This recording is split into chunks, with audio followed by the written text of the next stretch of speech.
Presented by BM Recording Studio, Alamnagar, Madhepura. चलो ना घुमा देव साइकिल से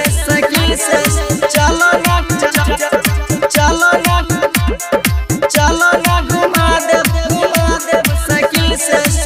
मोरो तो गमे लागे दू गो मेला एगो हवाई पर तो एगो होई पार एगो हवाई पर तो एगो होई पार मोरो तो गमे लागे दू गो मेला एगो हवाई पर तो एगो होई पार देखे में लागो छै बहुत झकास देखे में लागो छै बहुत झकास साइकिल से साली चलो ना घुमा देव साइकिल से साली चलो ना घुमा देव साइकिल से साली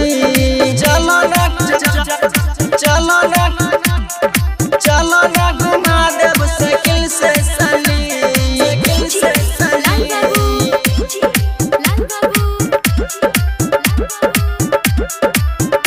आज मानव न तोहर कहल का साली मेला घूमे के पड़ी हमारा संगे मेला घूमे के पड़ी हमारा संगे जे खैबू हमारे साली से हो सब खिलाई दे बहे चाहे चाउमीन चट बर्गर कोको कोला पिलाई दे बहे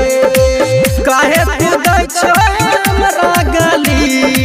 काहे तू दै छो हमरा गाली साइकिल से साली चलो ना घुमा देव साइकिल से साली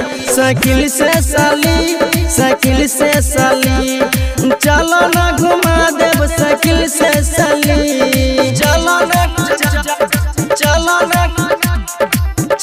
ना घुमा देव साइकिल से साली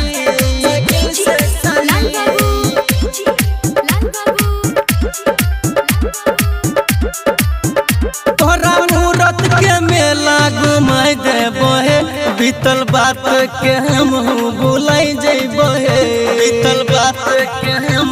भुलाई जइबो हे कर ज्योतिष जुहाला से बात जवाब हम की देबो हो गेलै कुंदन बिट्टू गुलशन जवाब हम की देबो हो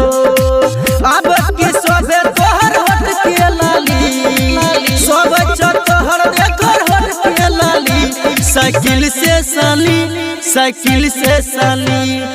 चलो ना घुमा देव साइकिल से साली चलो ना घुमा देव मूरत के मेला। Presented by BM Recording Studio, Alamnagar, Madhepura.